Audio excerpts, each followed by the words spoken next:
예. 유대인들은 주전 587년에 바벨론에게 완전히 멸망을 당했죠. 그리고 70년을 보내다가 이제 고레스의 칙령으로 다시 유다로 일부의 사람들이 돌아왔고, 대부분의 사람들은 로마 제국 전역에 또 페르시아 제국 전역에 흩어져서 살 수밖에 없었던 그런 상황을 겪었습니다. 그런데 이 돌아온 유대인들이 사용한 언어는 히브리어가 아니라 아람어가 된 거예요. 그러니까 일상 언어가 이제는 히브리어가 아니라 아람어가 됐어요. 그래서 이제 계속해서 아람어를 일상 언어로 사용했고, 또 이제 헬라의 알렉산더 대왕으로 인해서 헬라화 됐을 때는 헬라어를 많이 썼지만 일반 사람들의 어떤 일상 용어는 아람어였습니다. 그래서 이제 회당에서 예배를 드릴 때에도 히브리어로 된 구약 성경을 읽고 그 다음에 아람어로 다시 번역하고 설명해 줘야 되는 그런 상황이었죠. 그러니까 좀 불편하겠죠. 이제 그러다 보니까 이제 아람어역이 나오게 된 거예요. 아람어로 번역된 구약 성경이 탈굼이라고 그래요. 타르굼이라고 하고 탈굼이라고 하는데, 이 탈굼은 아마 주전 1세기경부터나 또는 주후 1세기, 그러니까 예수님 당시에 탈굼역이 번역되기 시작한 것 같아요. 그러니까 헬라어 번역 성경인 70인역은 주전 3세기쯤에, 그러니까 BC 250년경에 이제 그 알렉산드리아에서 헬라어로 구약 성경을 번역한 그 성경이었다고 한다면, 이 탈굼역은 1세기경에, 그러니까 예수님 당시 그 전후에 아마 그때예요. 그때 히브리 구약 성경을 아람어로 번역을 했는데, 이 아람어 성경은 어떻게 보면 문자적인 번역이 아니라 해설 성경이에요. 해설 성경. 그러니까 영어 성경으로 말하면 리빙 바이블처럼 자신들의 해석을 거기다 가미해가지고 번역을 해놔가지고 이게 본문의 의도를 많이 상당히 왜곡하게 되는 그런 상태입니다. 그래서 이제 이사야 25장 그 6절과 9절에 마소라 본문을 우리말 개역 성경에서 번역한 것을 우리가 보면 아주 굉장히 정말 부요한 말씀이거든요. 만군의 여호와께서 이 산에서 만민을 위하여 기름진 것과 오래 저장하였던 포도주로 연회를 베푸시리니, 곧 골수가 가득한 기름진 것과 오래 저장하였던 맑은 포도주로 하실 것이며, 또 이 산에서 모든 민족의 얼굴을 가린 그 가리개와 열방 위에 덮인 덮개를 제하시며 사망을 영원히 멸하실 것이라, 주 여호와께서 그 모든 얼굴에서 눈물을 씻기시며 자기 백성의 수치를 온 천하에서 제하시리라. 여호와께서 이같이 말씀하셨느니라. 그날에 말하기를 이는 우리의 하나님이라, 우리가 그를 기다렸으니 그가 우리를 구원하시리로다. 이는 여호와시라, 우리가 그를 기다렸으니 우리는 그의 구원을 기뻐하며 즐거워하리라. 라고 하는 이 메시아 시대의 메시아의 잔치를 노래하는 이 아름다운 이사야의 말씀을 아람어역인 탈굼은 이렇게 번역을 했습니다. 만군의 여호와께서 이 산에서 모든 사람을 위하여 잔치를 베푸시리라. 사람들은 그것을 영예라 생각하겠으나 그들에게는 그것은 수치이자 큰 역병이 되리니 그들이 그 역병을 피할 수 없을 것이요 그 역병으로 말미암아 종말이 이르리라. 완전히 반대되게 번역을 했죠. 그러니까 정말 유대인과 이방인이 함께 하나님의 잔치에, 메시아의 잔치에 참여해서 복에 참여하게 될 거다라고 했던 이 이사야의 말씀을 아람어역에서는 완전히 반대로 그들이 다 죽을 거다라고 하는 거죠. 그러니까 이 탈굼역은 이사야가 보여줬던 원래의 그 아름다운 비전은 오간되었고, 유대인들의 어떤 민족주의적인 어떤 편협한 세계관으로 본문을 완전히 왜곡해 버린 겁니다. 그러니까 이 당시의 유대인들은 이방인들이 하나님 나라의 잔치에 참여한다라는 것을 견딜 수 없었어요. 한번 생각해 보세요. 우리가 일본한테 36년 또는 35년 고난을 받고, 물론 지금도 뭐 친일파들 때문에 나라가 문제다 어쩌다 이런 얘기가 있지만, 이 36년 동안 고난받은 일본, 또 우리를 괴롭혔던 사람들이 우리와 함께 잔치를 참여한다. 굉장히 탐탁하지 않는 일이잖아요. 500년, 600년 동안 계속해서 고난을 당하고 어려움을 겪고 현재도 당시에도 로마 제국으로부터 수많은 수탈을 당하고 있는 그런 상황 속에서 그 사람들이 이방인들이 자신들과 함께 메시아의 잔치에 참여한다라고 하는 것은 견딜 수 없는 그런 생각들이었을 겁니다. 그래서 이런 그 유대인들은 늘 이웃은 늘 유대인들만 아니고 사마리아인도 이웃이라고 생각하지 않았어요. 사마리아인, 선한 사마리아는 비유에서 나오는 것처럼 이방인은 아주 개고 원수고 척결 대상이고 그런 세계관이 지금 이 탈굽력을 번역한 사람들 속에 담겨져 있는 것이죠. 그러니까 이들이 가지고 있었던 이런 세계관은 하루아침에 생긴 게 아니라 수백 년 동안 그들이 함께 겪은 민족적 경험이 거기에 축적되어서 나타나는 것입니다. 그래서 그들은 이방인들이 메시아의 잔치에 참여한다라고 하는 이 영광스러운 비전을 받아들이지 못하고 자기들 나름대로의 세계관으로 재해석해가지고 그와 같이 봤던 겁니다. 자, 문제는 그거죠. 자, 이런 세계관을 가지고 있었던 사람들이 예수님을 믿고 교회를 이루었다라는 거예요. 자, 그게 좀 더 이해가 더 쉽죠? 그런 상황에서 사마리아가 믿었다. 그런 상황에서 이방인 고넬료가 믿었다. 할례도 받지 않은 자들이 메시아의 잔치에 참여하게 됐다라고 했을 때 유대인들이 느꼈을 어떻게 보면 충격과 이런 것들은 굉장했을 거예요. 그렇기 때문에 지금 계속해서 지금 이 사도행전에서 문제가 좀 되고 있는 겁니다. 15장에 가면 예루살렘 공회에서 아주 크게 논쟁이 벌어질 정도로 문제가 심각한 그런 상황이에요. 그러니까 우리가 이제 단지 그런 당시에 유대인 크리스찬들 또 유대인들이 가지고 있었던 세계관에 대해서 이해를 하지 못하고 평면적으로 본다면 이게 무슨 큰 문제일 것까라고 생각할 수 있지만 그들이 가지고 있었던 그 세계관을 살펴보면 그럴 수밖에 없는 그런 상황이에요. 그래서 하나님께서 오순절 성령 강림 시에 보여주셨던 방언과 성령의 외적인 선물들의 가시적인 표시가 사마리아에서도 그렇게 나타나게 했고 그리고 고넬료가 회심하고 이방인 교회가 생겼을 때도 어떻게 보면 그런 가시적인 성령의 선물들이 드러나도록 하나님께서 보여주셨던 거예요. 그만큼 유대인과 이방인의 막힌 담은 높고 컸다라는 것을 보여줍니다. 근데 이 교회가 이제 그런 이방인과 유대인의 그 막힌 담을 완전히 헐어버리고 온전히 하나님의 말씀 가운데에서 내적인 통일성을 이루어서 참된 교회로 이루어져 나가기 위해서 큰 발걸음을 내디디려고 할 때 주어져 있던 이 10장과 11장의 사건들을 이렇게 보여주고 있어요. 그래서 이 누가는 11장에 지금 붙어 있는 27절로 30절이 그냥 단지 이런 일이 있었다라고 하는 것을 하나의 그 사건으로서 기사로서 보고해 주는 것이 아니라 연속성성에서 보여주고 있는 거예요. 10장에서 이방인 고넬료의 힘과 11장에서 이방인 교회 중심의 어떤 안디옥 교회가 설립이 되고 난 뒤에 그리고 그 안디옥 교회가 어떻게 이 유대인 교회를 도움으로써 교회가 진정한 하나됨을 이루어가고 있는지를 우리에게 구속사적인 전진을 통해서 나타내 보여주고 있는 겁니다. 그래서 우리는 이 구약의 여기 선지자에 대해서 먼저 한번 알아보고요. 왜냐하면 오늘날 선지자에 대해서 너무 말이 많기 때문에 거기에 대해서 좀 더 분명하게 한 번 더 정리를 해보고 그러고 난 다음에 안디옥 교회가 하나됨을 위해서 어떤 헌신과 노력을 했는지를 좀 더 살펴볼 수 있도록 하겠습니다.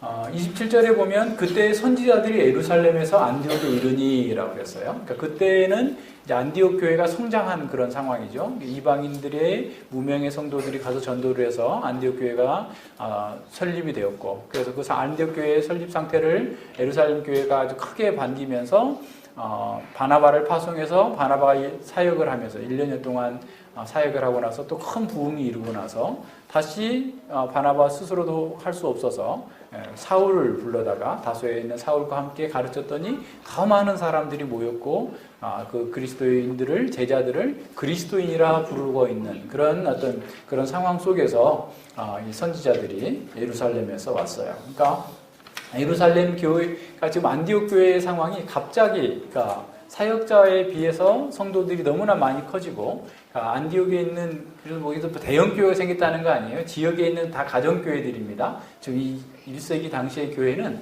지금 뭐 한 30명, 뭐 40명 이 정도에 있는 가정에서 다 모일 수 있는 그런 정도의 그 규모로 모였기 때문에 안디옥 교회가 막 수천 명이 모여가지고 한꺼번에 예배드리고 그러지는 않았어요. 그러니까 이제 그런 상황에서 많은 사역자들이 필요했겠죠.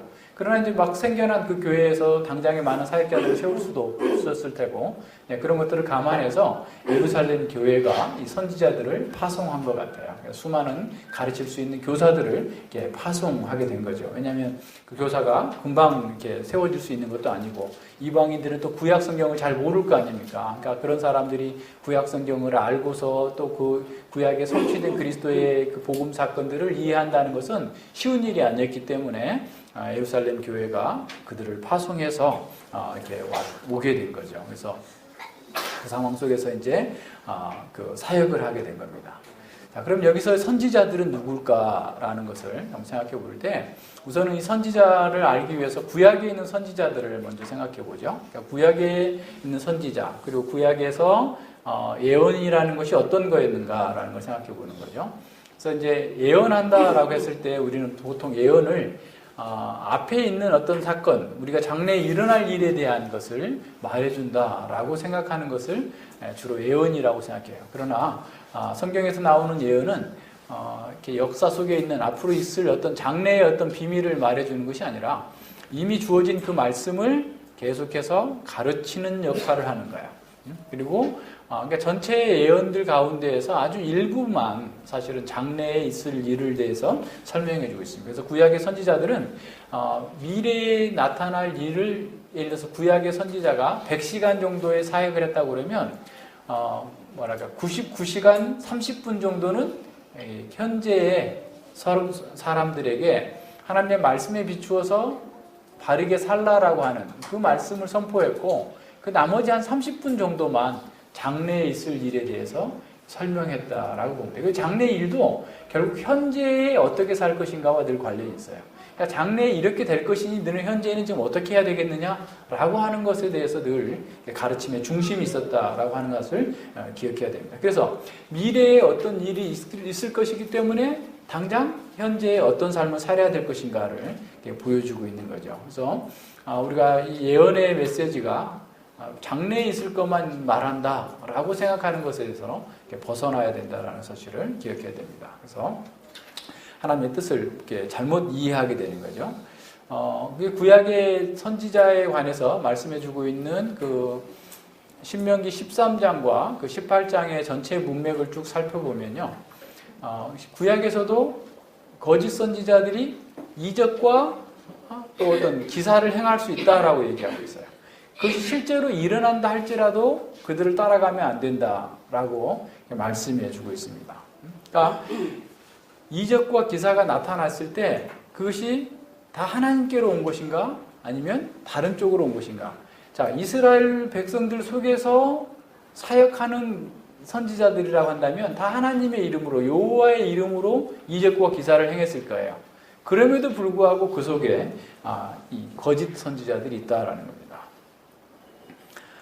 구약에서도 역시 참 선지자는 인기가 별로 없었죠. 늘 하나님의 말씀으로 그들을 치는 그런 설교를 했기 때문에 그렇습니다. 왜냐하면 당시의 주도적인 세계관에 대해서 계속 도전을 하는 거예요.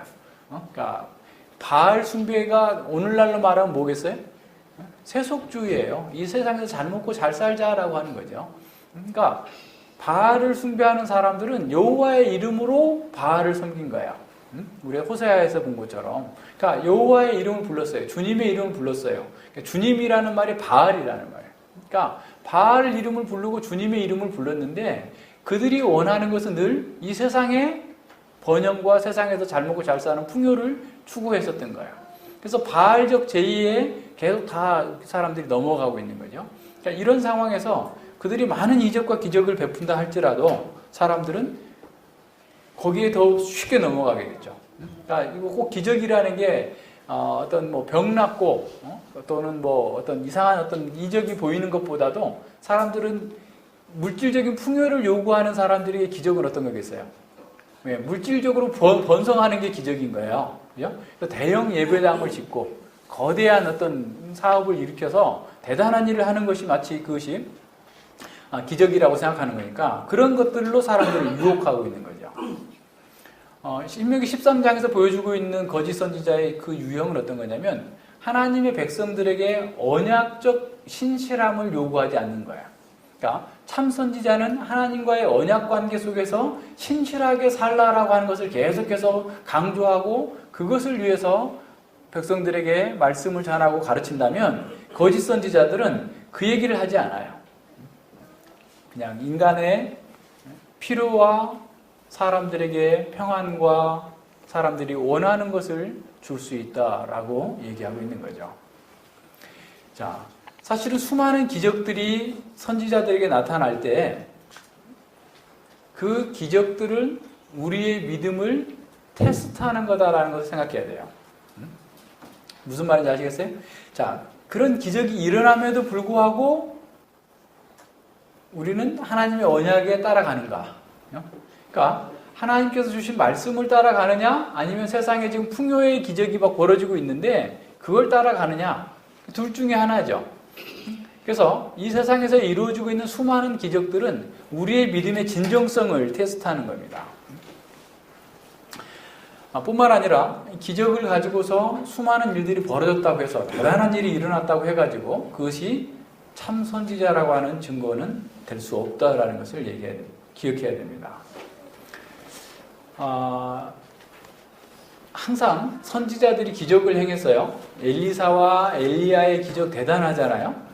그렇다고 해서 또 구약 성경에 보면 선지자들은 모든 선지자들이 다 기적을 행했다 이렇게 생각하면 안 돼요. 기적이 그렇게 많이 나타난 데는 그렇게 드물어요. 모세 시대에 하나님께서 기적을 행하셨죠. 그 악의 세력으로 하나님의 백성들을 구원하시는 동안 기적들이 많이 일어났어요. 그리고 엘리야 시대에 일어났어요. 그 전에는 그렇게 많지 않았어요. 어쩌다 사사기 때도 그렇고, 그죠? 다윗 시대에도 마찬가지고. 엘리야 시대에 가장 암흑의 시대에 어두움에 있을 때 역사가 거의 그냥 깜깜해가지고 아무것도 보이지 않을 때 기적들을 보여주셨는데 그 기적은 그 기적 자체로서의 의미가 아니라 기적은 하나의 부차적인 거예요. 가령 엘리야를 만나러 왔던 50부장이 연달아서 죽는, 두 번에 죽는 그런 상황이 나오잖아요. 그것 또한 어떤 걸 보여주고 있냐면 그냥 그 기적 자체가 중요한 것이 아니라 하나님의 말씀과 하나님의 선지자를 어떻게 대하느냐를 보여주고 있어요. 그러니까 그 메시지를 강화시켜주는 것이지 기적은 그 기적 자체로서의 어떤 하나의 의미가 있는 것은 아니에요. 그러니까 그걸 기억해야 됩니다. 그러니까 하나님께서 우리에게 주신 그 기적들은 그 기적이 보여주고자 하는 메시지를 봐야 되는데 사람들은 그 기적 자체로서의 어떤 그 효과를 생각하고 거기에 이제 매몰되게 만드는 거죠. 진정한 기적은 하나님께로 가게 만드는 거예요. 하나님의 메시지를 듣게 만드는 겁니다. 그런데 거짓 기적은 실제로 그것이 일어났다 할지라도 그 기적을 통해서 하나님께로부터 멀어지게 만들어요. 하나님의 말씀을 듣지 않으려고 하는 거예요. 자, 예수님께서 수많은 기적들을 행하셨어요. 그랬을 때 계속해서 유대인들은 예수님께 더 많은 기적을 요구했어요. 예수님은 그들을 향하여서 오히려 슬퍼하시면서 근심하시면서 그들을 책망하시는 거예요. 왜냐하면 예수님께서 가르치는 그 메시지에는 관심이 없고 수많은 기적만을 요구하고 있기 때문에 그런 거예요. 그러니까 오늘 우리도 마찬가지예요. 이 세상에서 이루어지고 있는 기적에만 관심이 있고 하나님께서 주시는 말씀에 관심이 없다면 우리는 좀 헛다리 짚고 있는 거예요. 우리의 신앙은 좀 잘못되어 있는 겁니다. 교회가 아주 굉장히 큰 일들을 많이 한다고 하고 수많은 사람들을 모으고 대단한 일들을 하면서 어떤 물질적인 축복, 물질적인 기적들을 이렇게 행한다 할지라도 우리는 그것에 대해서 좋은 쪽으로 해석을 하면 안 돼요. 그러니까 문제는 어떤 거냐면 그들이 가지고 있는 메시지고 그들이 그 메시지가 어떻게 구현되고 있는가를 잘 보여줘야 되는 거예요. 신명기 18장에서는 이렇게 얘기합니다. 18장 22절에 보면 만일 선지자가 있어서 여호와의 말씀으로 말한 일에 증언도 없고 성취함도 없으면 이는 여호와의 말씀하신 것이 아니요 그 선지자가 방자히 말한 것이니 너는 그를 두려워 말지니라 그랬어요. 그러니까 선지자들을 두려워하지 말아야 되는데 참 선지자는 어떤 사람이냐면 증언이 있고 또 성취함이 있어야 되는 거죠. 반대로 말하면. 그래서 증언이 있다라는 말은 그 말씀이 그대로 이루어지느냐라는 것이에요. 근데 이제 그 성취함이 없으면이라는 말은 실제로는 그게 동의어처럼 보이죠? 우리말 번역에는 증언이 없고 성취함이 없으면이라는 동의어처럼 보이지만 문자적으로 보면 그 뒤에 부분은 그 말이 그렇지 아니하고, 다시 말하면 선지자가 한 말이 그렇지 않다면, 다시 말하면 그 선지자가 전하는 말이 과거에 이미 주어져 있는 하나님의 말씀과 맞지 않다면 이라는 뜻이에요. 그러니까 하나님의 율법과 맞지 않다면, 하나님의 언약적 신실함과 하나님의 언약의 약속과 그 의무와 맞지 않다면 그는 어떻다고요? 거짓 선지자다라는 겁니다. 그러니까 두 가지의 시험 기준이 있어요. 참 선지자인지 거짓 선지자인지. 그 말씀 그대로 이루어지는가. 근데 그것만 본다면 에레미야가 참 선지자인지를 기다리려면 70년을 기다려야 될 거 아니에요. 다시 돌아온다고 그랬으니까. 그러면 이미 다 죽었잖아. 다 사람들이 어떻게 확인할 수 있겠어요? 그러니까 증언이 있고, 두 번째는 어떤 거냐면 그 말씀이, 선지자가 전하는 그 말씀이 하나님께서 이미 앞서 주신 말씀과 동일한 선상에 있느냐 없느냐 이거예요. 무슨 말인지 아시겠죠? 자, 이 신명기 18장 22절이 그렇게 봐야만 성경 전체의 문맥에서 또 분명하고 본문상의 의미도 더 분명합니다. 다시 말하면 선지자가 비록 이적과 기적을 행한다 할지라도 그들의 메시지가 하나님께서 이미 주신 그 메시지와 다르다면 그는 곧 거짓 선지자다라는 말이에요. 무슨 말인지 알겠죠? 그러니까 오늘날도 사람들이 수많은 이적과 기적을 행한다고 하고, 그런데 그 행하고 나서 그들이 하고 있는 메시지가 성경의 메시지와 다르다면, 성경의 요점과 다른 얘기를 한다면, 십자가의 복음의 핵심을 말하지 아니하고 세상의 것들을 추구하게 하고 세상의 영광을 구하게 한다면 그는 거짓 선지자일 거다라는 겁니다. 그러니까 간단하게 쉽게 얘기하면 이렇게 평가할 수도 있겠죠. 참 선지자와 거짓 선지자의 평가 중에 하나는, 자, 거짓 선지자는 사람들에게 평강을 얘기해요. 이사야 에레미야 23장 28절 뭐 쭉 그 뒤에 나오는 것처럼 평강을 얘기합니다. 평강을 얘기하는 사람들이 뭔가를 얻기 위해서 평강을 얘기하는 거죠. 사람들에게 아첨하고 아부하는 것이죠. 근데 나쁜 것을 예언한다면 나쁜 것을 예언해가지고 얻을 것은 별로 없죠. 사람들한테 인기가 별로 없으니까. 그러니까 나쁜 것을 가지고서 어떤 메시지를 조작하고 자기의 이익을 추구하지는 않을 거다라는 것을 우리는 생각해 볼 수 있어요. 자, 오늘날 많은 사람들에게, 또 교회를 다니는 사람들에게 평화와 축복의 말씀은 마치 하나의 각성제와 같습니다.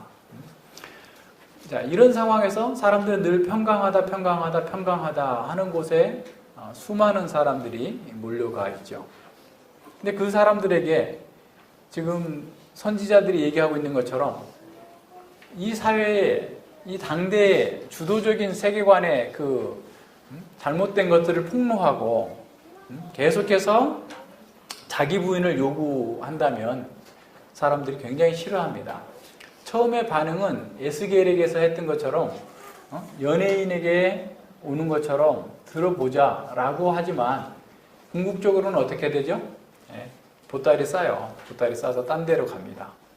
그러니까 계속해서 자기 부정을 요구하면 차라리 안 듣고 말지. 그렇게 가는 거야. 그러니까 인간의 죄에 대해서, 인간의 정말 그 허무한 것에 대해서 계속해서 지적하고 그런 데서 떠나라고 하면 늘 짐 쌀 준비를 하고 있는 거예요. 안 가는 거예요. 그러니까 거기에 합할 수가 없는 거예요. 하나님의 말씀 가운데에서 구약 선지자들이 계속해서 참된 말씀을 전함에도 불구하고 사람들은 그들을 환영하지 않았던 것처럼 어느 시대에나 마찬가지예요. 모든 시대에 마찬가지입니다. 그렇지만 진정한 사역자라고 한다면, 진정한 선지자라고 한다면 사람들의 반응이 아니라 하나님의 말씀에 비추어서 바르게 전하는 거예요. 말씀에 따라서 전하는 겁니다.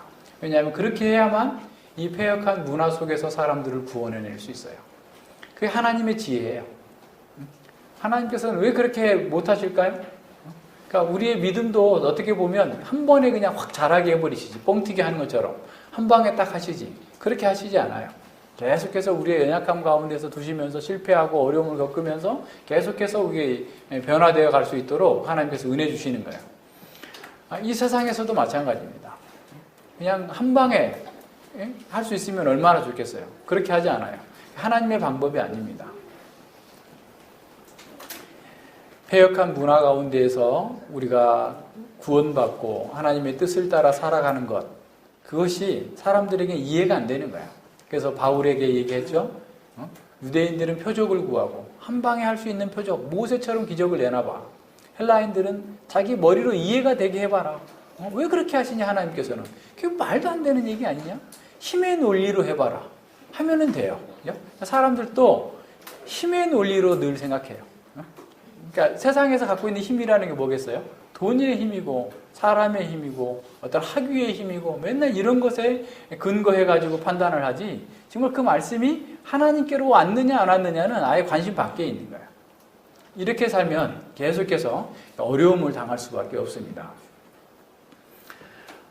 구약시대 선지자들은 하나님의 뜻과 경륜을 가르치면서 이스라엘의 죄를 계속해서 경고하고 책망함으로써 하나님의 언약에 신실하게 살도록 말씀을 선포했어요. 목숨을 걸고 한 겁니다. 그래서 이 구약의 선지자들의 직분은 사실 예수님의 선지직으로 다 완성이 된 거예요. 예수님 안에서 이 선지자들이 이루었던 하나님께 대한 그 상황, 또 인생과 세상에 대한 모든 것들을 풀어서 보여주셨던 거죠. 그래서 예수님께서 이 땅에 오셔서 정말 연약한 상태에서 사람들에게 가르치시고 보이시고 계시해 주셔서 이 세상과 오는 세상까지 우리는 온전히 알 수 있도록, 그래서 어둠의 권세에서 해방되어서 하나님 나라의 백성답게 살아갈 수 있도록 만들어 주신 겁니다.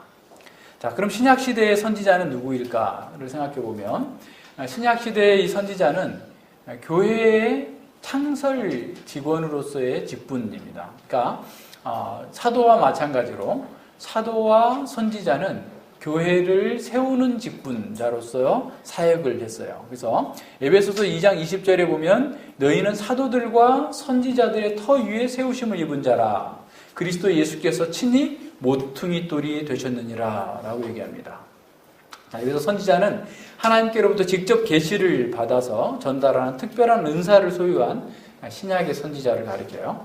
그러니까 이 신약의 선지자의 주된 임무는 어떤 거냐면, 지금 신약 성경이 기록 완성되지 않은 상황에서 하나님의 계시를 사람들에게 전달해 주는 거예요. 그래서 계시라고 할 때도 사실은 우리가 복음서에 나와 있는 예수 그리스도께서 우리에게 가르치시고 행하신 일들, 그리고 그 교회 당시에 필요한 말씀들을 계시를 통해서 가르치고 격려하고 성도들을 세우는 일들을 했던 그런 사역자들입니다.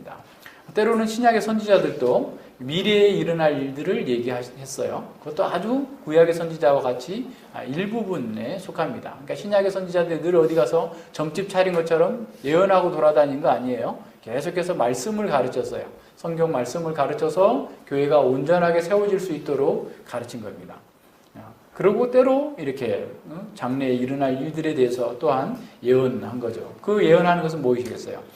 하나님께서 특별한 어떤 것들을 가르치시기 위함입니다. 그래서 지금 사도행전 11장 27절로 28절에서 보여주고 있는 것도 바로 그거예요. 그때 선지자들이 예루살렘에서 안디옥에 이르니 그 중에 아가보라 하는, 그러니까 선지자들이 한 명이 있는 게 아니라 여러 명이 있었던 거죠. 여러 명이 있었어요. 그 중에 아가보라 하는 한 사람이 일어나서 성령으로 말하되 천하가 크게 흉년 들리라 하더니 글라우디오 때에 그렇게 되니라 그랬어요. 자, 아가보라고 하는 이 선지자에게 하나님의 계시가 주어졌어요. 그런데 그것은 단지 언제 그냥 단순하게 있을 일, 그러니까 그 흉년이 들 것이다. 그래서 흉년에 대비하라. 뭐 이런 정도의 얘기를 하려고 주어진 것이 아니에요. 자, 이거 구속사적으로 봐야 된다고 그랬죠. 이방인 교회가 세워지고 부흥을 이루고 있는 구속사의 대전환점에서 이방인 교회와 유대인 교회가 하나라고 하는 통일성과 보편성을 확증하기 위한 그런 사건입니다. 자, 그러니까 이방인 교회인 안디옥 교회가 예루살렘 교회의 가난한, 또 유대 지역에 있는 가난한 성도들을 위해서, 교회를 위하여서 구제 헌금을 하게 함으로써 교회가 내적으로 뿐만 아니라 외적으로도 하나라는 사실을 확증하도록 하기 위해서 하나님께서 이러한 계시를 주셨던 겁니다. 자, 초대교회 당시에는 신약성경이 완성되지 않았기 때문에 예수님께서 교회에 선물로 주신 이 선지자들이 하나님의 계시를 받아서 교회에 전달함으로써 교회가 굳건하게 세워지고 또 온전케 되어질 수 있도록 모든 면에서 기여를 했던 거죠. 그래서 사도행전 15장 32절에서도 보면 유다와 실라도 선지자라 여러 말로 형제를 권하여 굳게 하고 그랬어요. 그러니까 예루살렘 공회가 내린 결정을 유다와 실라라고 하는 이 선지자들이 안디옥 교회와 또 다른 지역에 있는 교회들에게 전달해 줌으로써 교회가 굳게 세워질 수 있도록 만들어주는 그런 역할을 한 겁니다. 그래서 이 선지자는 공식적인 교회의 어떻게 보면 공적인 직분자로서 택함을 받고 또 하나님의 말씀을 전하는 자들로서 일을 했다라는 사실을 보게 됩니다.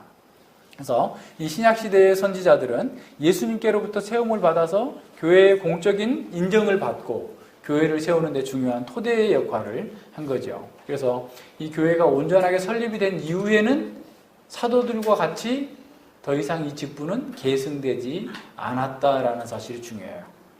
더 이상 지금은 사도가 없는 것처럼 선지자가 있지 않습니다. 그래서 이제 바울의 목회서신 후반부에도 가서 보면 이 선지자에 대한 내용은 거의 드러나지 않습니다. 그래서 왜냐하면 교회가 건물을 지었으면 건물을 짓는 시공업자들은 이제 없어지는 거죠. 관리하는 사람들만 있고 사용하는 사람들만 있는 것처럼 교회가 완전히 세워졌기 때문에 더 이상 그들이 나타나지 않습니다. 그러나 교회사 가운데서는 수많은 선지자들, 자칭 선지자들이 출현해가지고 사람들을 혼란하게 하고 교회를 무너뜨리고 무지한 성도들을 사로잡았던 일들이 굉장히 많습니다.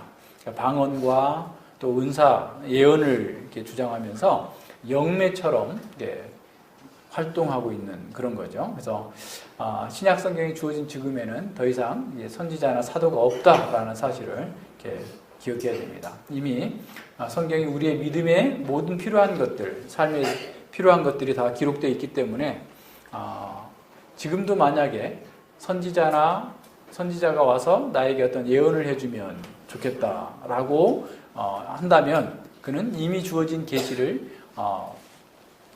불신하는 그런 배반하는 자이기 때문에 그건 심각한 문제가 있죠. 지금 중국에도 보면 이 조선족이래요. 중국의 어떤 목사가 병을 막 고치는데 보니까 우리 한국의 어떤 교회에서 했던 거다가 똑같더라고 얘기를 들어보니까 막 수천 명이 모인 데서 누구 뭐 암이 있는데 나았다 이렇게 하면은 막 나았다고 해가지고 3일 동안 연속 집회를 하고 나서 그 마지막 날 헌금을 하라고 그랬더니 한국 돈으로 뭐 30억을 했대요.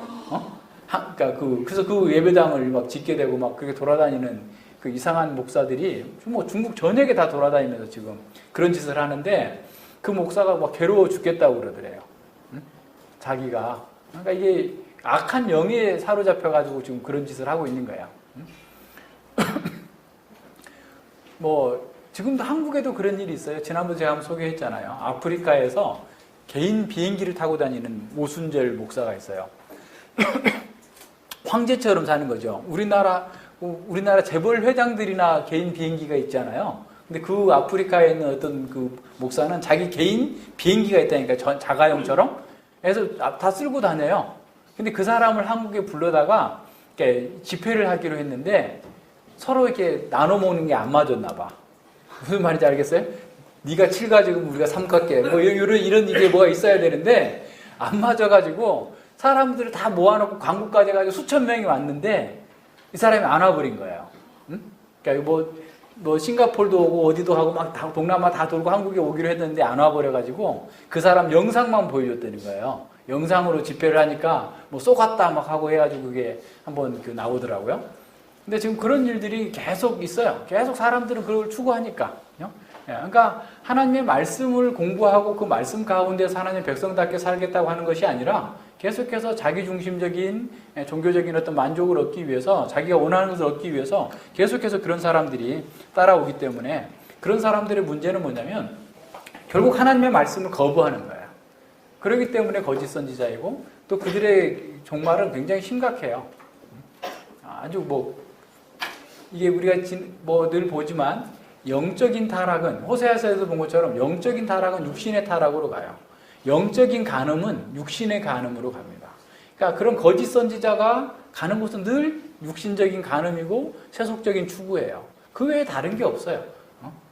이런 방식으로 그들은 계속해서 이렇게 자리를 사람들을 속이고 있는 거예요. 베드로후서에서도 얘기하고 있고 유다서에서도 계속 얘기하고 있는 게 그런 겁니다. 그런데요, 오늘날 이제 더 중요한 것은 이 사람들이 오순절 신학자들은 대부분 다 엉터리들이에요. 근데 그 중에 아주 탁월한 신학자가 하나 있는데 그 사람이 누구냐면 웨인 그루뎀이라는 사람이에요. 이 사람 미국의 웨스트민스터에서 아마 그 MD부를 하고, 그러니까 개혁신학교에서 MD부를 했어요. 그럼에도 불구하고 이 사람이 오순절 신학자입니다. 다른 성경은 잘 해석을 해요. 비교적 아주 잘하는데 이 은사주의, 예언을 인정하는 사람입니다. 그래서 전에 우리가 특강하면서 동계 특강에서도 한번 그 사람 얘기를 다루었는데, 이 사람은 예언을 이렇게 둘로 나누어요. 그러니까 사도적인 예언. 그러니까 이 사람은 에베소서 2장 20절에서 나오는 사도와 선지자를 한 사람으로 보는 거예요.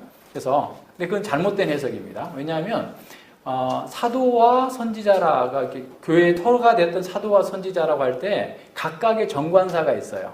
그러니까 이제 그 전에도 우리가 같이 공부했지만 헬라어에 카이라는 말이 있는데 그게 이제 그리고라는 말도 되고 또 즉이라는 말도 돼요. 그러니까 설명적인 어떤 그런 의미로서 해석할 수가 있는 거죠. 그래서 사도 즉 선지자라고 하면서 사도와 선지자를 동일한 직분으로 얘기합니다. 그래서 그 직분자가 말하는 예언은 오류가 없는 거다. 그러면서 이 아가보와 같은 사람은 일반적인 그러니까 사도로서의 어떤 권위 있는 예언자가 아니라 일상적인 평신도 회중의 예언이다라고 얘기를 하는 거야. 그러니까 아가보를 선지자라고 하는 직분으로 보지 않아요.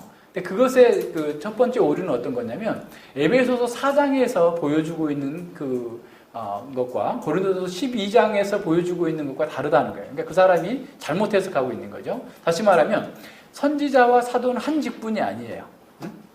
에베소서 4장 11절에서도 사도와 선지자를 세웠다 각각 정관사가 있어요. 그죠? 네. 그리고 고린도서 12장에서도 첫째는 사도요, 둘째는 선지자요. 각각의 다른 직분이 있음을 보여주고 있어요. 그죠? 그렇기 때문에 그 사람이 얘기하고 있는 사도와 선지자가 동일하다라고 하는 것에 대한 첫 번째 오류가 있고요. 두 번째로 이 사람이 이제 아가보의 예언을 얘기하면서 사도행전 21장에 거기 한번 찾아봐요. 사도행전 21장에 그 아가보의 예언이 틀렸다라고 하면서, 그러니까 예언을 두 가지로 구분한다고 그랬죠. 앞서 얘기한 것처럼 절대적인 권위로서의 사도적 예언과 회중의 예언이 있는데 회중의 예언은 틀릴 수 있다라고 하면서 사도행전 21장의 그 내용을 이렇게 근거로 삼아요. 그래서 사도행전 21장에 보면 21장 7절부터 볼게요. 자, 두로로부터 수로를 다 행하여 돌레마에 이르러 형제들에게 안부를 전하고, 지금 바울이 지금 이렇게 예루살렘에 가는 길입니다. 그들과 함께 하루 있다가 이튿날 떠나 가이사랴에 이르러 일곱 집사라는 말 원래 없어요. 일곱 집사 중에 하나인 전도자 빌립의 집에 들어가서 유하니라. 그에게 네 딸이 있으니 처녀로 예언하는 자라.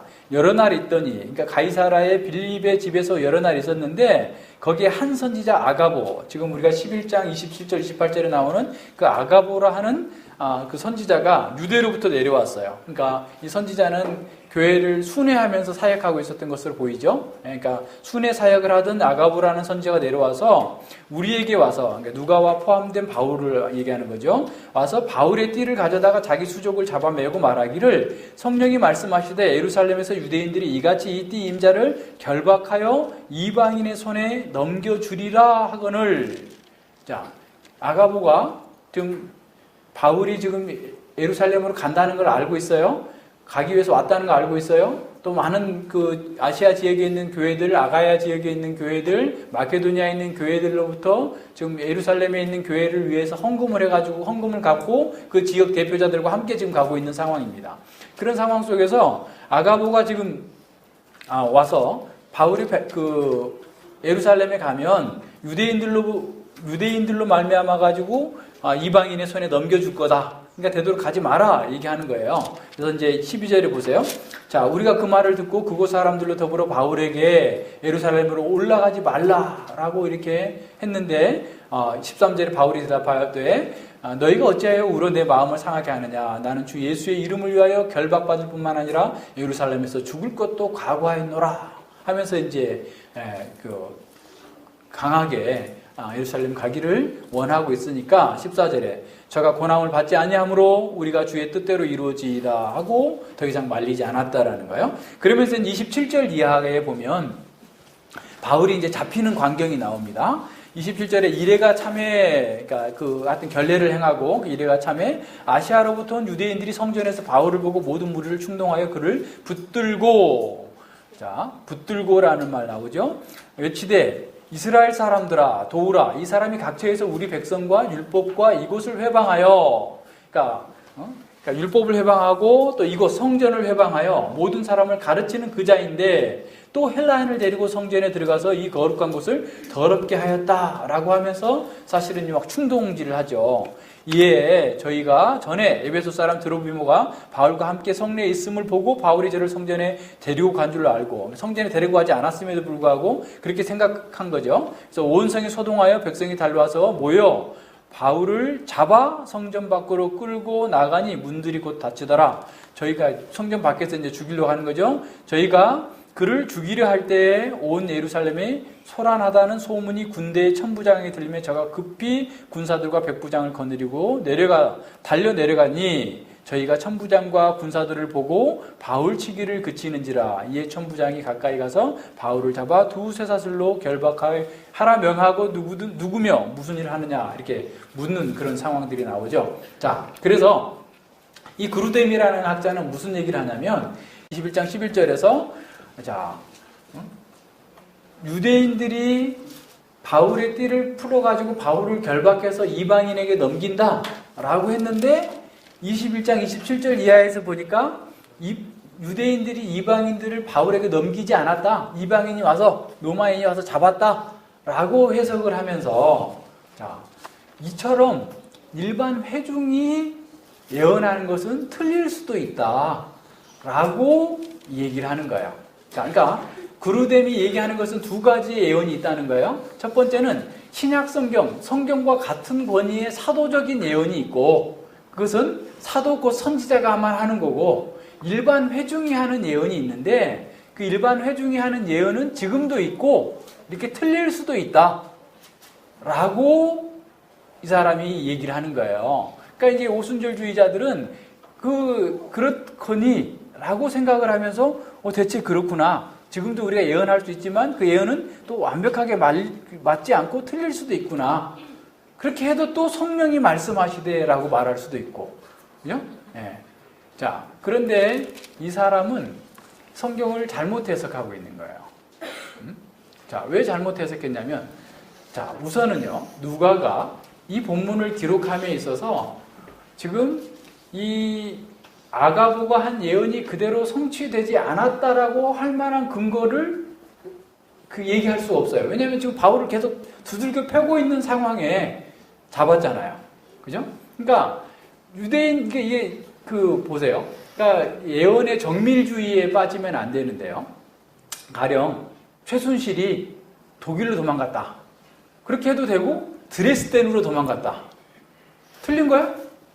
같은 거지. 드레스덴에 있었는지 어쩐지 모르지만 어쨌든 그죠? 예, 그러니까 독일 안에 있는 거잖아. 그러니까 이게 구약 성경의 성취가 예언이 성취되는 것도 이게 아주 그냥 모든 문자적으로 하나가 다 해석이 되는 게 아니에요. 그뿐만 아니라 누가가 이 21장을 기록한 목적은 아가보의 예언이 틀렸다라는 것을 가르쳐주기 위해서 기록하고 있는 게 아니에요.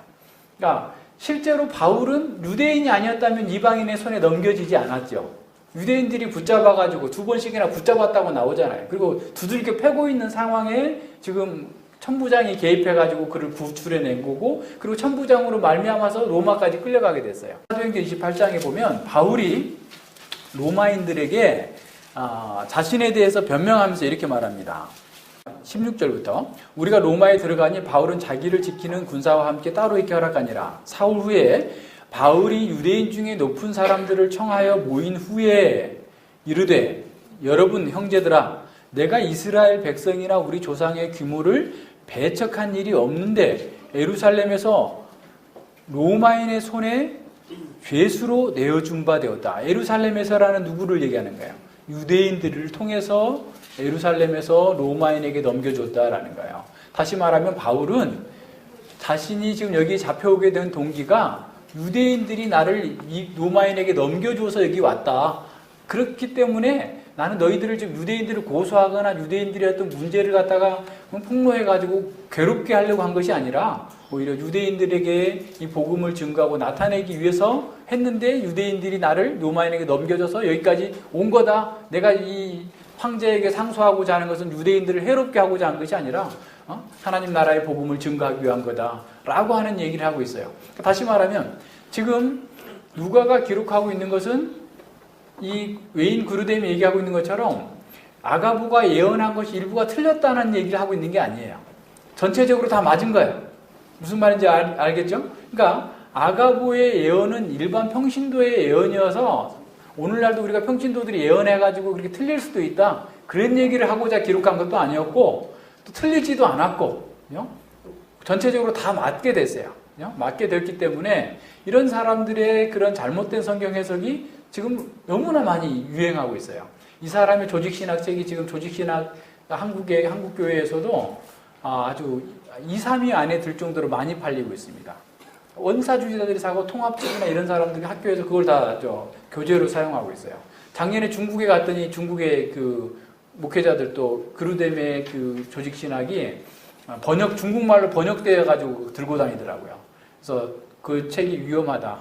일부 좋은 부분은 있는데 은사와 관련해서 상당히 그 잘못된 해석을 많이 담고 있기 때문에 그 주위에서 뭐라 그럴 때 자기도 알고 있다고 얘기를 하던데 제대로 알고 있는지 그건 잘 모르겠어요. 어쨌거나 이러한 그 신학적인 오류들 때문에 사람들이 계속해서 잘못된 해석을 하고 잘못된 주장을 하게 됩니다. 그래서 이런 부분에 대해서 우리는 분명하게 얘기해야 돼서 이 사람들이 얘기하고 있는 거예요. 자, 성령께서 말씀하시되 했는데 틀릴 수도 없고 말이 안 되잖아요. 아가보가 지금 11장 27절 28절에서 예언하고 있는 내용들이 그대로 지금 다 맞았고 그리고 또 이 뒤에 가서 이런 일들을 보여주고 있는 것은 사실 하나님께서 그 선지자들의 사역을 통하여서 교회를 굳게 하고 교회가 이루어져 가고 있는 이 하나님 나라의 구속사를 이루어 나가는 데 있어서 결정적으로 중요하게 사용하셨다라는 것을 얘기하고 있는 것이고 더 이상 그 이후에는 이 신약 성경이 기록된 그 이후에는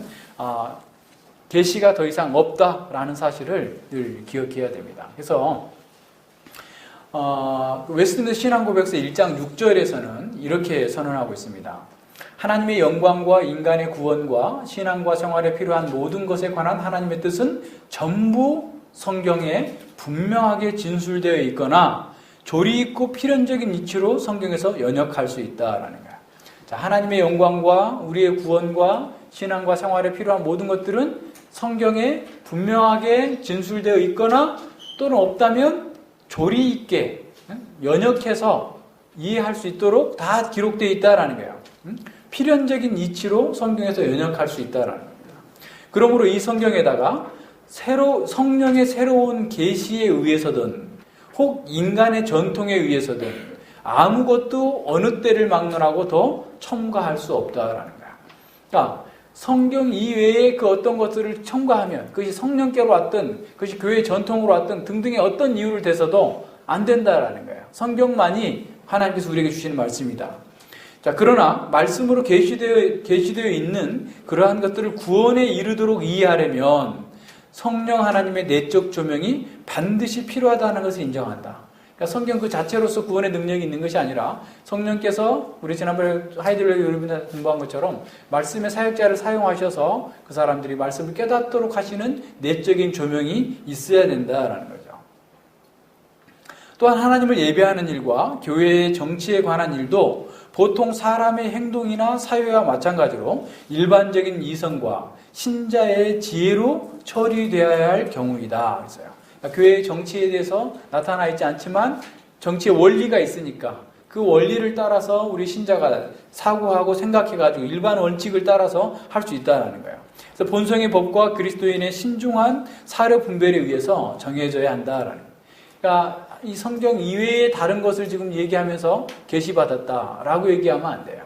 그래서 이제 그 웨인 그루뎀 같은 경우는 이 예언이라는 말을 자기 마음에서 갑자기 떠오르는 것이 예언이래.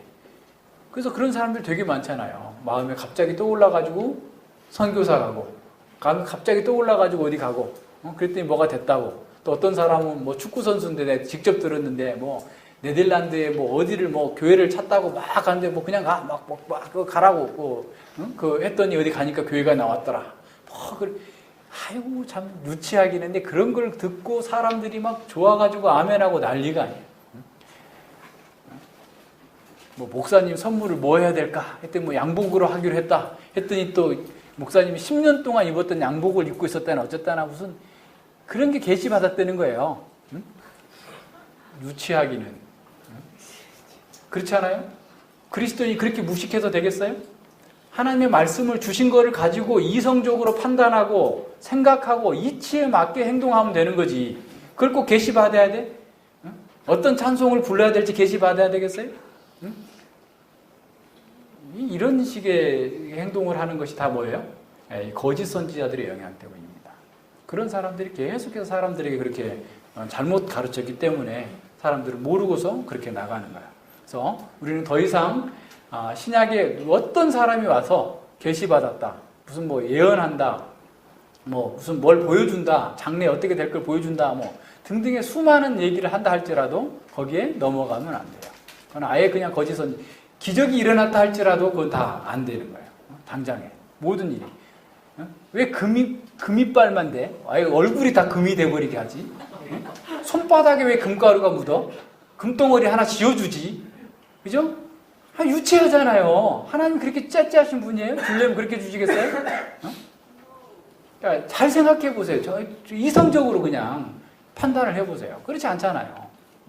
그러니까 더 이상 그런 은사주의적인 그런 생각들은 다 성경을 잘못 해석하고 잘못 적용하기 때문에 이루어지는 거다라는 것을 분명하게 하고, 우리는 더 이상 신약시대에 선지자가 없다. 이미 선지자들이 주어진 그 계시가 말씀으로 기록되어 있어요. 그걸 가지고 우리는 열심히 공부하고 능력 있게 행하는 겁니다. 이제 두 번째 28절 이하를 보면 그들에게 뭐라고 얘기했어요? 자, 천하의 흉년이 들리라 라고 했더니 글라우디오 황제 때 그렇게 됐다라는 거예요. 클라우디우스 황제입니다. 로마 4대 황제죠.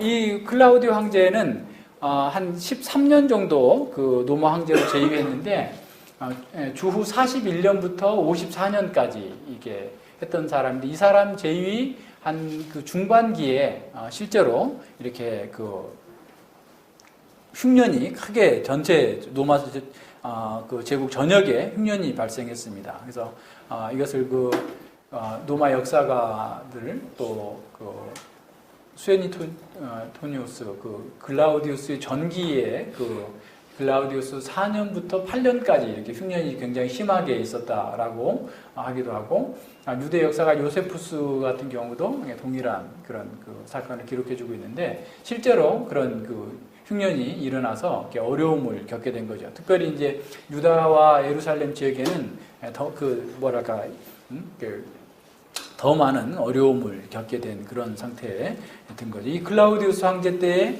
로마에 있는 유대인들을 다 추방해 버려 가지고, 그때 그 브리스길라와 아굴라가 사도행전 18장에 보면 이제 고린도로 오게 된 그 사람이에요. 그 클라우디오 황제를 얘기합니다. 자, 이런 상황에서 안디옥 교회의 제자들이 유대에 있는 형제들을, 유대 교회에 있는 그 유대와 예루살렘 지역에 있는 형제들을 위해서 구제 현금을 보내기로 작정합니다. 작정했다라고 하는 것은 모아놓은 돈이 있었다면 작정할 필요가 없죠. 있는 거 가지고 하자라고 한 건데, 작정했다라는 모아놓은 돈이 없기 때문에 교회가 거기도 뭐 안디옥도 아무래도 물론 거기에 경제적으로 번성한 도시였긴 했지만 그들도 그런 그 가뭄과 흉년에 영향을 받지 않을 수 없었겠죠. 그래서 힘대로 자원해서 물질을 모으려고 결의했음을 이렇게 보여주고 있는 겁니다. 그래서 딴 사람이 얼마 하니까 난 얼마만큼 하겠다 뭐 이런 식으로 눈치 보면서 하는 게 아니라 자기의 힘 닿는 대로 자원해서 하고 있음을 이게 보게 된 거죠. 자, 그런 사람들의 믿음을 하나님께 사용하셔서 또 그렇게 채워 주셨고, 그들이 함께 그 모아서 그 예루살렘 교회와 유대 지역의 교회들을 도우려고 한 거죠. 이런 그들이 그냥 이렇게 단지 그냥 그들이 어렵기 때문에 도왔다. 물론 그런 것도 있겠지만 더 중요한 것은 교회의 통일성을 실현하는 거예요. 그러니까 내적인 통일성을 외적인 통일성으로서 온전하게 이루어져 나가는 겁니다. 앞서 우리가 서론에서 얘기했던 것처럼 당시 유대 크리스찬들의 세계관에 엄청난 도전을 주게 되는 거예요. 이방인 교회가 자신들에게 필요한 것들을 공급해 준다라고 하는 것은 그들이 가지고 있었던 그 세계관, 유대 민족주의적인 편협한 그런 세계관에 굉장히 큰 도전을 주는 그런 사건이었고 또 위로를 주는 그런 사건이죠. 뿐만 아니라 그들은 어쨌든 복음의 빚진 자들이잖아요. 그러니까 늘 바울도 뒤에 가서 늘 얘기하지만 예루살렘 교회로부터 신령한 것을 받았으니 너희가 육신의 것으로 갚는 것은 과하지 않다. 그렇게 해야 된다라고 하는 것이죠. 그래서 그들에게 이런 구제헌금을 보내기로 작정했고 또 구제헌금을 모아가지고 30절에 보면 교회의 대표자를 뽑죠. 바나바와 사울을 뽑아서 그 손으로 교회의 장로들에게 보내게 됩니다. 그래서 바나바와 그 사울이 그 일의 책임자로 뽑힌 것은 그들이 교회로부터 신뢰를 받았고 또 예루살렘 교회와 유대 교회를 잘 아는 사람들이었기 때문에 가서 전하게 됐죠. 또 전하는 것도 이게 물질은 늘 어떻게 보면 위험하잖아요. 그래서 장로들에게 교회의 지도자들에게 전달함으로써 물질이 분배되는 것에 있어서 전혀 그 문제되지 않도록 하등의 문제가 되지 않도록 잘 했다라는 사실을 잘 알 수 있습니다. 그래서 교회에 다양한 은사가 있지만 그 은사를 사용함에 있어서는 질서를 잘 따라서 사용해야 되는 거죠. 그래서 각자의 주어진 은사를 전체의 조화를 이루도록 이렇게 사용하고 있는 것, 이것을 우리에게 보여주고 있습니다. 자, 교회는 하나님께서 세상에서 불러내서 중생케 하시고 성령 안에서 그리스도와 신비한 연합을 이룬 또 이루게 될 모든 신자의 연합입니다. 지상에 있는 교회는 보편교회에 속해 있어야만 참된 교회입니다. 교회는 전체로서의 한 몸이죠. 그래서 지역교회도 그리스도의 몸으로서의 하나의 교회에 의하면 되죠. 그래서 교회는 그 조직이나 형식에 앞서서 교회의 본질적 속성을 가지고 있어야만 참된 교회라고 할 수 있죠. 우리는 그리스도의 몸으로서의 역사상 모든 믿는 자들과 유기적으로 생명적으로 연결되어 있을 때 참 교회입니다. 여기서 교회의 본질의 중요한 속성인 통일성이 나오는 거예요. 교회는 하나라는 거예요. 시간과 공간을 초월하여서 그리스도의 몸된 교회는 모두가 하나입니다. 교회는 그리스도를 머리로 삼아서 거룩한 몸으로서 통일성을 가진 유기체입니다. 교회는 이 생명활동을 통해서 그리스도와 연합되었다는 사실을 명확히 드러내야만 합니다. 그리스도로부터 생명과 능력을 입고 그리스도의 뜻을 이루는 공동체야만이 바로 참된 교회인 거죠. 믿는다고 고백을 하는 사람들이 자기의 편한 대로 모이거나 친목을 목적으로 조직적 활동을 하는 경우가 많습니다. 그런 경우 교회는 참된 속성을 소유하지 못하고 인간적인 정욕을 발산하는 종교단체로 전락하고 맙니다. 유기체로서의 통일성은 거듭남과 중생을 통해서 가능해진 거죠. 그러니까 중생하지 못한 사람은 이제 자신의 어떤 육신적인 안목에서 벗어날 수 없기 때문에 교회에 많은 장애와 걸림돌을 갖게 됩니다.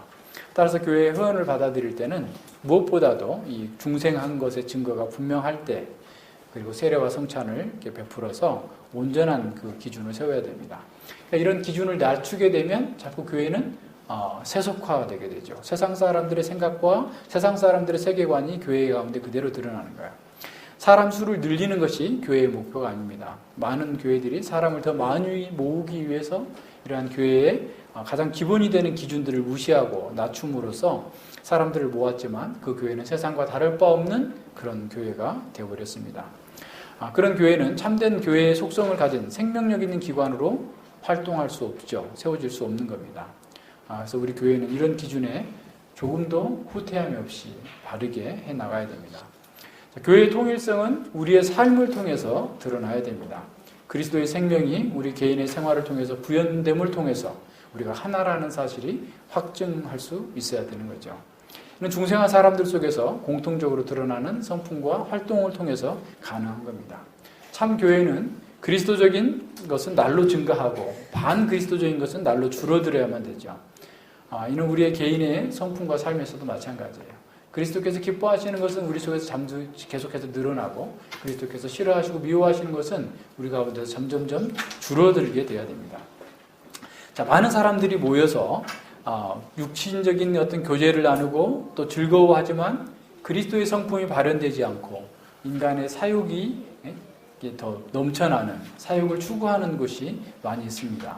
그런 곳에서는 교회의 속성, 통일성 이런 걸 찾아볼 수가 없죠. 그러니까 많은 교회가 하나됨이 없어요. 그러니까 다 각자예요. 그러니까 생명적 유기체로서의 활동이 이루어지는 것이 아니라 참 그냥 다 각자 개별적으로 그리스도에게만 붙어 있으면 된다라고 생각을 하는 거죠.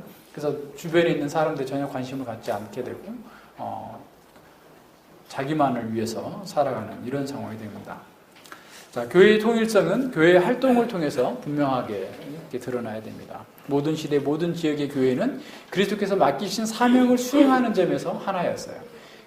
그리스도께서 맡기신 사명이 뭐예요? 예배와 양육과 선교예요. 예배하는 것, 우리의 교회는 가장 첫 번째로 하나님을 예배하는 사명을 갖고 있어요. 그래서 우리의 모든 이 의식적인 예배뿐만 아니라 우리의 삶으로서 하나님의 말씀을 구현하는 것으로 예배하는 거죠. 우리 양육해야 돼요. 우리 자녀들을 양육하는 것처럼 하나님의 말씀으로 계속해서 우리 성도들을 양육하는 일이 교회의 사명이에요. 그게 너무나 중요합니다. 그러니까 양육한다고 할 때도 그냥 어떻게 양육할 거냐? 일단 하나님을 알게 해야 돼요. 하나님을 아는 지식을 터득하게 하고 그리고 하나님의 뜻을 행하게 하고 그리고 하나님을 닮게 만드는 거야. 그게 목표예요. 그리스도를 닮는 사람이 우리의 목표인 거죠. 그러니까 하나님의 뜻을 알고 그 뜻을 행하고 그리스도를 닮는 삶을 살도록 만들어주는 것이 우리 양육이에요. 그리고 우리가 선교하는 것은 이 교회의 통일성, 보편성이 온 세계까지 흘러넘치도록 해나가는 것. 교회를 세우는 것에 나가야 됩니다. 그래서 교회는 자신에게 맡겨진 이러한 사명을 분명하게 인식하고 이 사명을 수행하기 위해서 헌신하는 것에서 하나였다 말이에요. 그러니까 진정한 교회는 이런 모든 면에서 하나인 거죠. 이런 사명을 수행하기 위해서는 무엇보다도 먼저 우리 자신의 성품이 변화가 돼야 됩니다. 그리스도의 거룩한 성품이 우리 삶의 모든 영역에서 나타나야만 하는 것이죠. 이런 면에서 하나된 교회는 이렇게 거룩한 사명을 수행할 수 있습니다. 자, 안디옥 교회가 유다에 있는 교회들을 위해서 구제헌금을 보낸 것은 교회의 통일성을 실천한 구체적인 사례입니다. 유대주의적인 크리스찬들이 대다수였던 예루살렘과 유대 지역의 교회들은 안디옥 교회의 물질적인 섬김을 통해서 큰 도전과 위로를 받았을 것입니다. 안디옥 교회의 이러한 헌신은 유대인 크리스찬들이 과거로부터 당시까지 가지고 있었던 편협한 유대 민족주의적인 세계관을 깨뜨리는데 상당한 공헌을 했을 것입니다. 믿음과 신앙 고백에서 일치를 이룬, 내적인 본질에서 일치를 이룬 그런 교회가 유대 지역에 있는 교회와 하나를 이루는 안디옥 교회는 외적인 연합을 이루기 위해서 먼저 자신을 내어주는 거예요. 그러니까 신앙 고백에서 먼저 하나가 돼야 된다고 그랬죠. 우리 지난 시간에 봤던 성령과 말씀 안에서 하나가 됐으면 이제 외적인 연합에 있어서도 열심히 헌신해야 된다라는 거예요. 그래서 더 나아가서 안디옥 교회는 복음의 빛을 진 자들로서 육신의 것을 나눔으로써 복음에 합당하게 행하였습니다.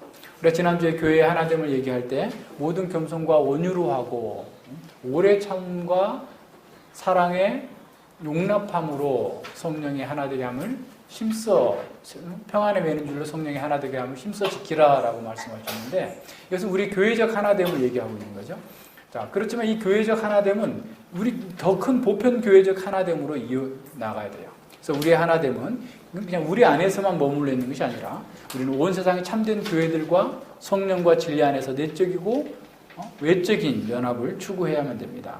동시에 우리는 복음의 본질에서는 반드시 하나가 되어야 하지만 비본질적인 부분에 있어서는 다양성을 인정해야 돼요. 그러니까 이게 너무 작은 것 가지고 이게 싸우면 안 된단 말이에요. 그죠? 무슨 말인지 아시겠죠? 그러니까 이제 우리가 연대해야 될 많은 교회들이 있는데 아주 세세한 것까지 그걸 이렇게 나누어가지고 비본질적인 것 나누어가지고 연대하지 못하겠다라고 하면 안 된다는 거죠. 또한 하나의 교회이기 때문에 우리는 서로 경쟁하지 않고 서로 세워주기 위해서 노력해야 됩니다. 안디옥 교회가 유다와 예루살렘에 있는 교회들과 하나됨을 실천하기 위해서 자신을 헌신했던 것처럼 우리도 하나님의 부르심을 따라서 그렇게 자신을 들여 나가야 됩니다. 4세기의 신학자인 암브로시우스는 이렇게 말했습니다. 우리가 가지고 떠날 수 없는 것들은 우리의 소유가 아니다.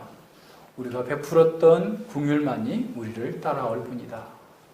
우리가 가지고 갈 수 없는 것은 우리의 소유가 아니에요. 그럼 누구의 소유예요? 하나님의 소유예요. 하나님의 뜻대로 선한 청지기처럼 사용하라라는 겁니다. 암브로시우스의 제자 어거스틴은 가난한 사람들의 배가 자기 곡간보다 더 안전한 저장고다라고 말했어요. 가난한 사람들의 배에 저장해두라. 그들의 긍휼을 베풀고 그들에게 사랑을 나눠주는 것이 더 안전하다라는, 잃어버리지 않는다라는 거죠. 자, 선교의 부재는 자기 빈곤을 낳습니다. 그래서 조지 롭슨이라는 신학자는 이렇게 말합니다. 현대의 많은 회중들의 삶은 자기 중심적인 성격 때문에 황폐화되고 있다. 회중들의 세계에 대한 의무는 부차적인 것으로 분류되었으며 회중들도 교회의 본 목적 수행에 비효과적으로 사용하고 있다. 사역하고 있다.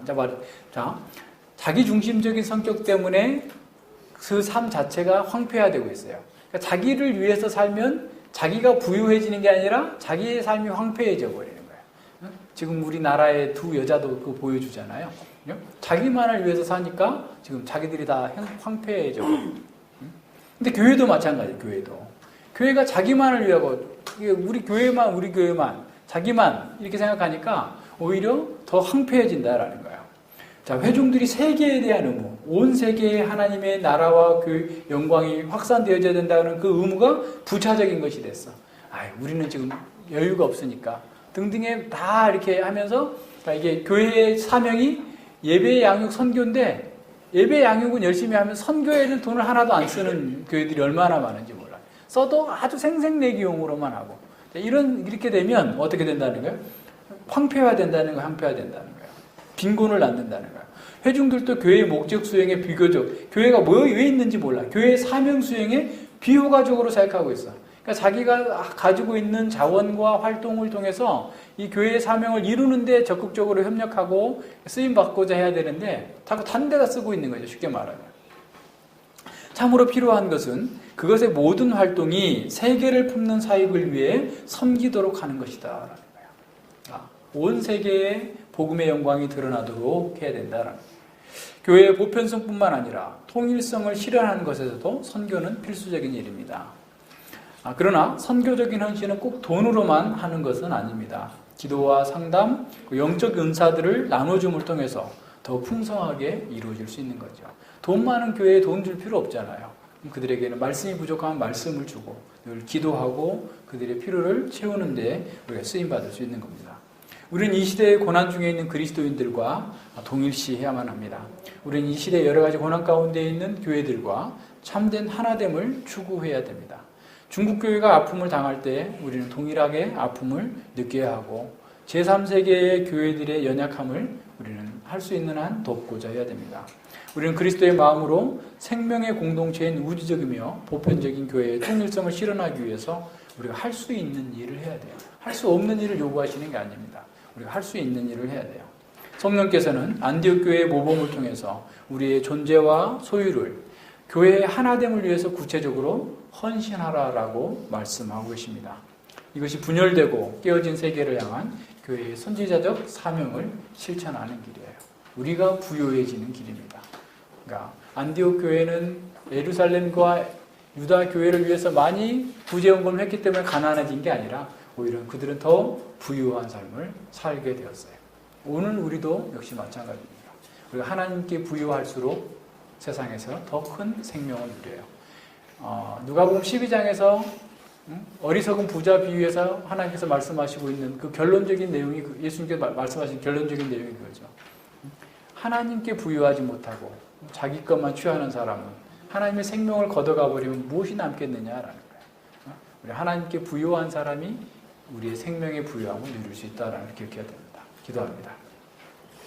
예, 하나님 아버지 감사를 드립니다. 저희들이 안디옥 교회를 통하여서 오늘 우리 시대에 저희들이 어떻게 교회의 하나됨과 통일성을 이루기 위해서 헌신하고 일해야 되는지를 말씀을 통해서 배웠습니다.